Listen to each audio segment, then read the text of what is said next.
कुछ स्वादिष्ट है बनाना तो playrecipes.com पे जरूर है आना। कचौरी वाले की सफलता। आमिर नाम के गांव में एक माधव नाम का आदमी कचौरी बेचा करता था। उसके व्यवसाय में उसकी पत्नी राधा उसका हाथ बटाती थी।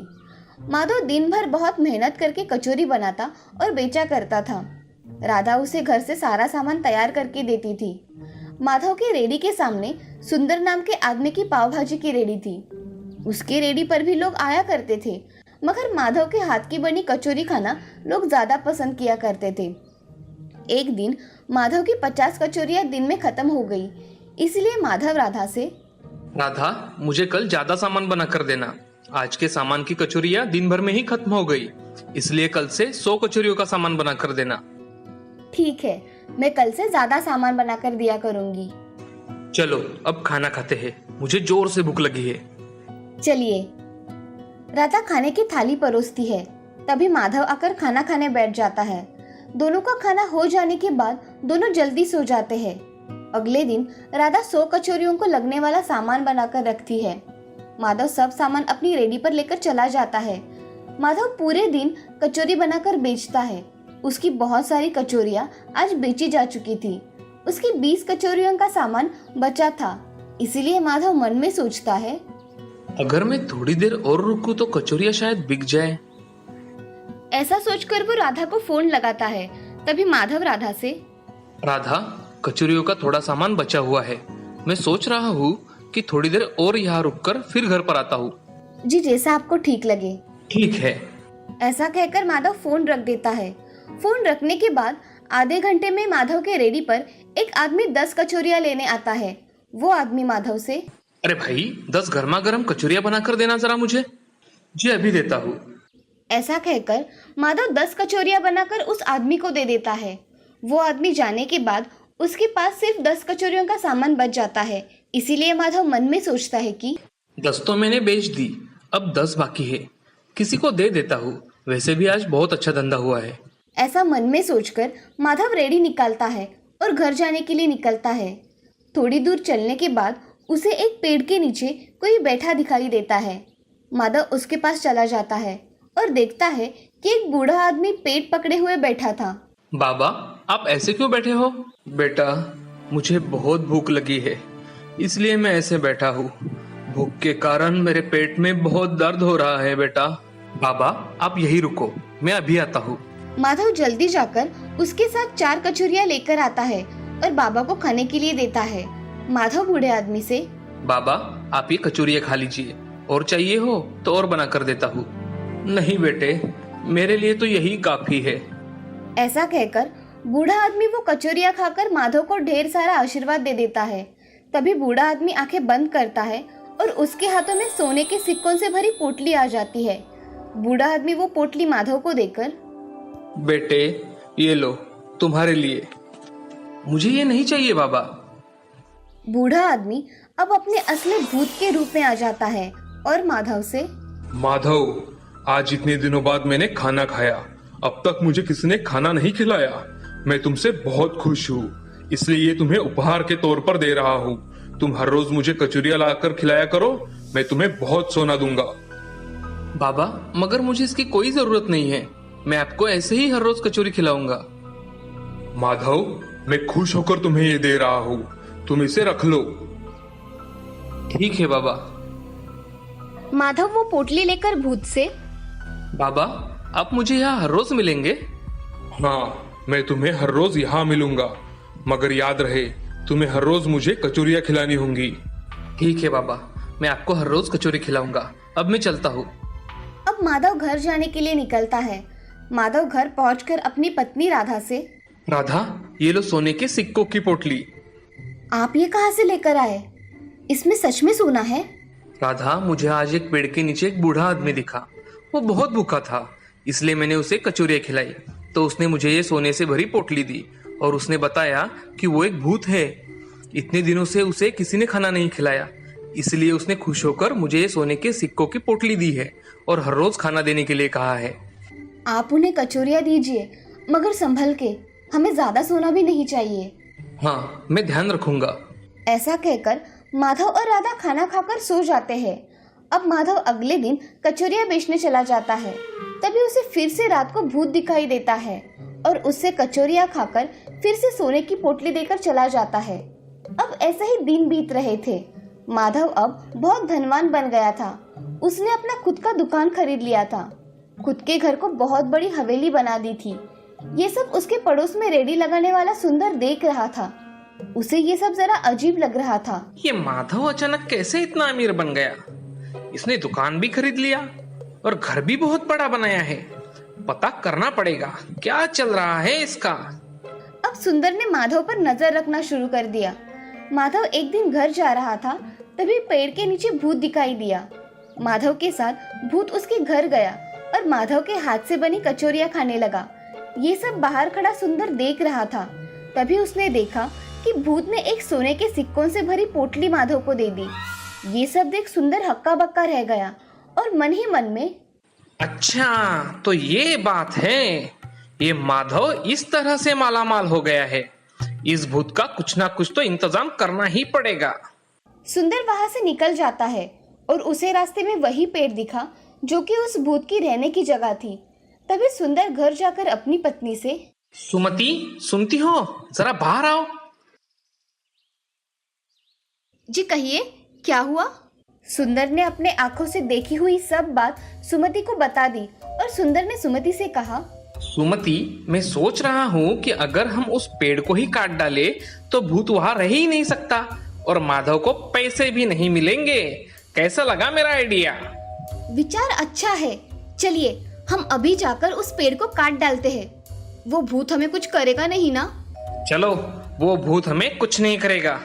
ऐसा कहकर सुमति और सुंदर जहाँ भूत रहता है उस पेड़ को काट डालते हैं। तभी वहाँ भूत आ जाता है। भूत को देखकर सुंदर और सुमति बहुत डर जाते हैं और वहाँ से भागने लगते हैं। तभी भूत सुंदर से, तुमने लालच में आकर मेरा ये पेड़ काट डाला। तुम्हें पेड़ों की भी कदर नहीं है। अब देखो मैं तुम्हारा क्या हश्र करता हूँ। मुझे माफ कर दीजिए भूत जी, माफ कर दीजिए। हमें माफ कर दीजिए, हम आज के बाद ऐसा कभी नहीं करेंगे।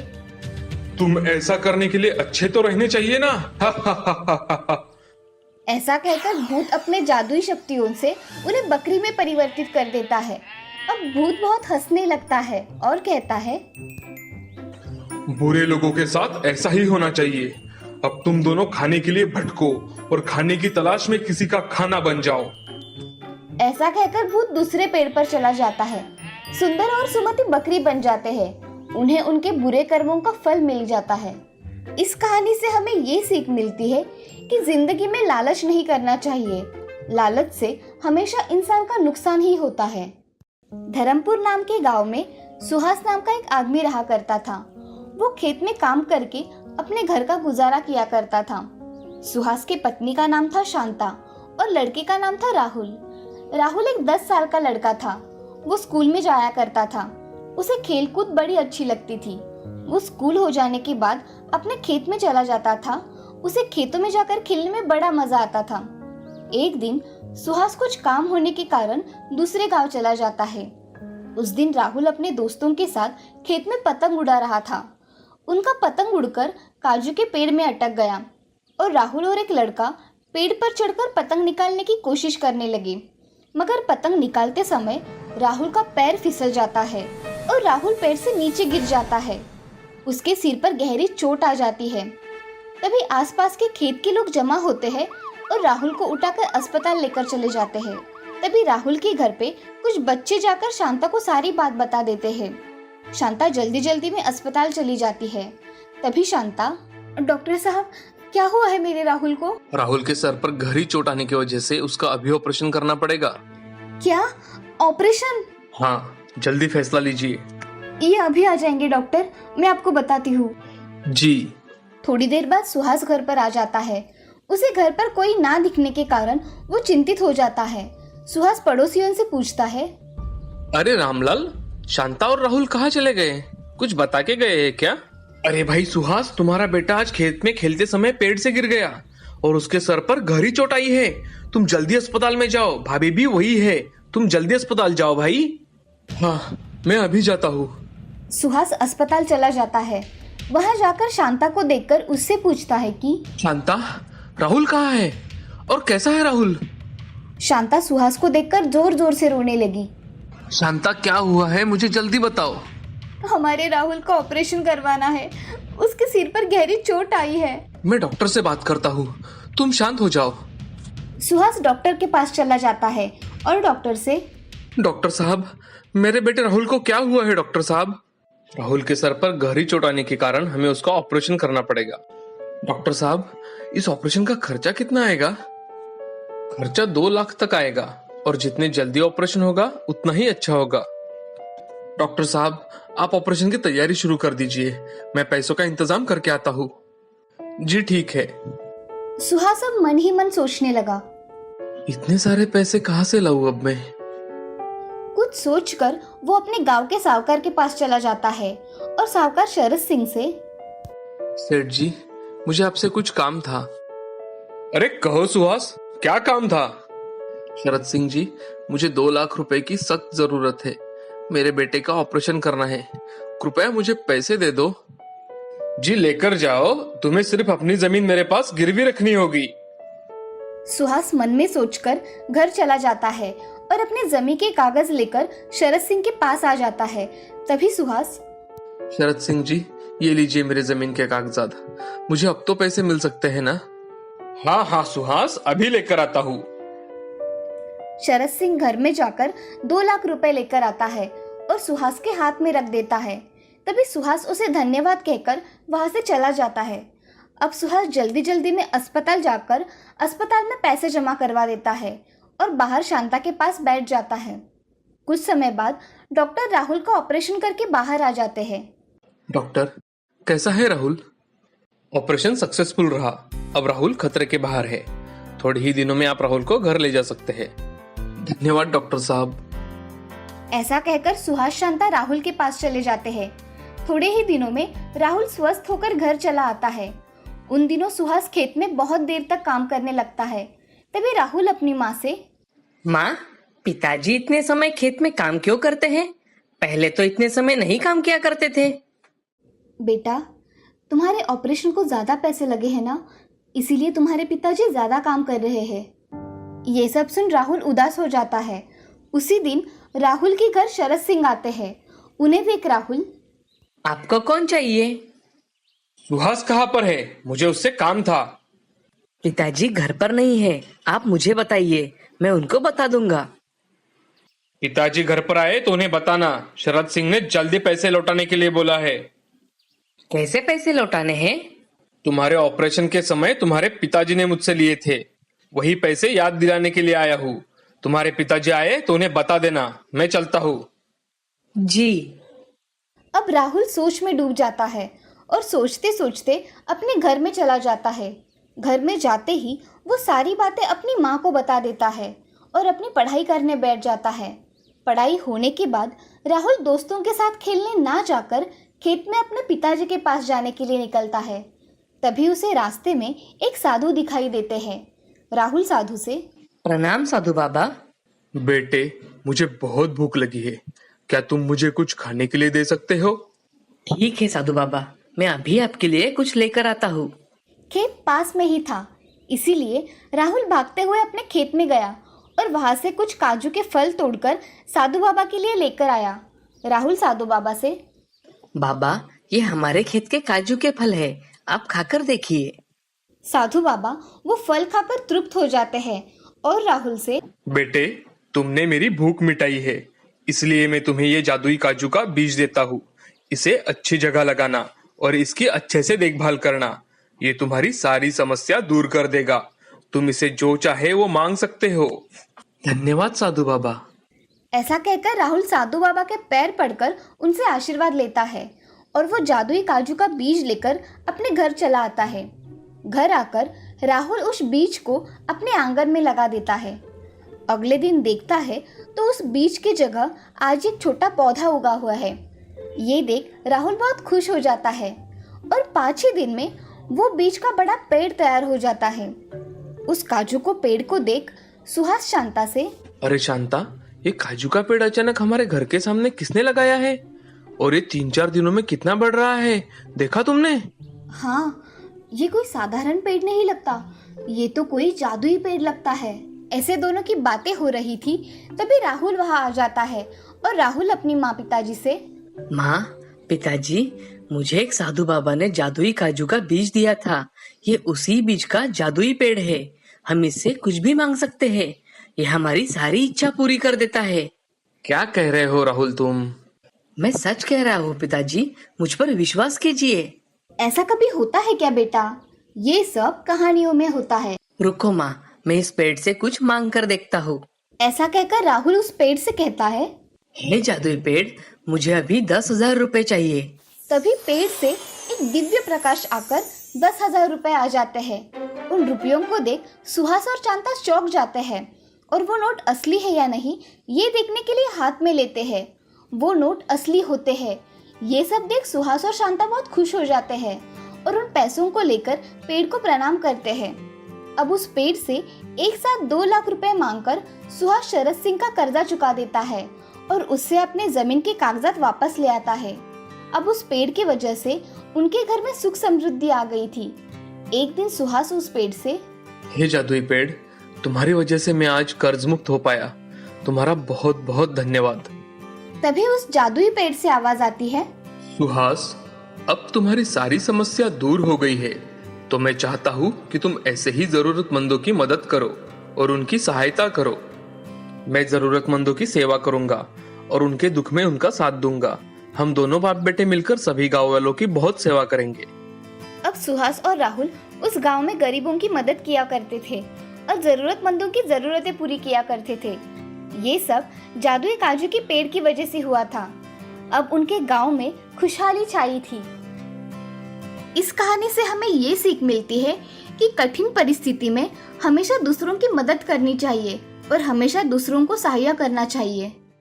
सुंदरपुर नाम का गांव बहुत ही सुंदर था। वहाँ बहुत पेड़ होने की वजह से उस गांव में सुख समृद्धि थी। उसी गांव में राम नाम का एक गरीब लड़का रहा करता था। उसके साथ उसकी माँ राधा रहा करती थी। राधा का स्वभाव बहुत ही अच्छा था। एक दिन उसके घर गांव के सरपंच जी आए। सरपंच जी राधा से, अरे राधा बहन, कैसी हो? आइए ना सरपंच जी, बैठिए। जी, मैं राम से कुछ काम के सिलसिले में बात करने आया था। राम कहाँ है? अच्छा, आप बैठिए ना सरपंच जी, मैं अभी राम को बुला कर लाती हूँ। राधा राम को आवाज देती है, राम, ओ राम, सरपंच जी हमारे घर पर आए हैं, उन्हें कुछ काम है तुमसे। जी माँ, अभी आया। ऐसा कहकर राम जल्दी जल्दी घर आ जाता है। तभी सरपंच जी घर पर बैठे देख राम सरपंच जी से, नमस्ते सरपंच जी, कुछ काम था तो मुझे बुला लिया होता, मैं आ जाता आपके घर।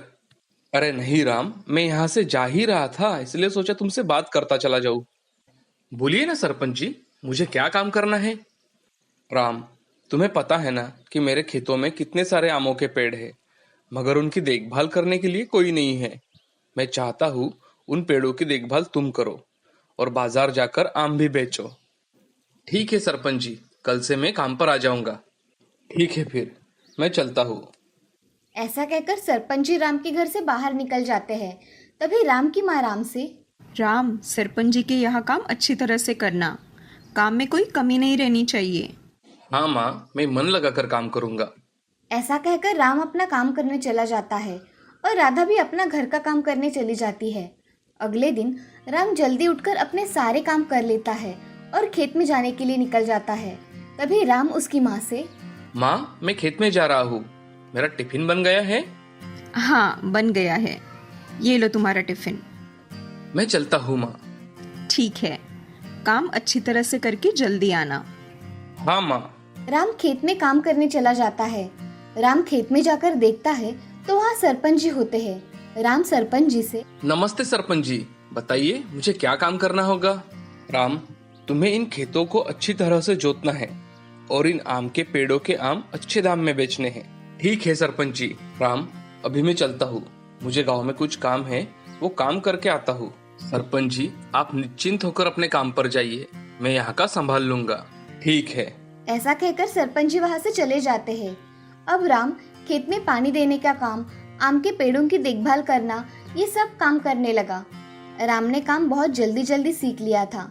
उसका काम करने का तरीका देख सरपंच जी बहुत खुश थे। एक दिन राम सरपंच जी के यहाँ जाकर सरपंच जी से, सरपंच जी, मुझे आपसे कुछ बात करनी है। राम, आओ, क्या बात है? सुबह सुबह आना किया। सरपंच जी, खेत में आम के पेड़ों को बहुत अच्छे आम लगे हैं। मैं सोच रहा हूँ आम गांव में ना बेचकर हम उसे शहर में जाकर बेचे तो हमें अच्छे दाम मिलेंगे और अच्छा मुनाफा भी होगा। आपका क्या विचार है इस बारे में? ये तो बहुत ही अच्छा विचार है राम, मगर मेरे पास इतना समय नहीं है, इसलिए अगर ये काम करना है तो तुम्हें अकेले ही करना पड़ेगा। मुनाफे का आधा आधा हिस्सा कर लेंगे लगे तो। ठीक है सरपंच जी, अब मैं चलता हूँ। अगले दिन से राम ने आम को निकालकर उन्हें जमा करने में बहुत मेहनत की और उन्हें शहर बेचने चला गया। उसके आम इतने स्वादिष्ट थे कि लोगों को आम बहुत पसंद आए। एक आदमी राम से, अरे भाई, आम कैसे दिए? भैया, आम 100 रुपए किलो दिए हैं। आपको कितने किलो दूं? मुझे 5 किलो आम दे दीजिए। राम ने उस आदमी को 5 किलो आम नाप कर दे दिए। उस आदमी ने हर रोज आम लेने राम से शुरू कर दिए। अब राम का आम बेचने का व्यवसाय बहुत अच्छा चलने लगा।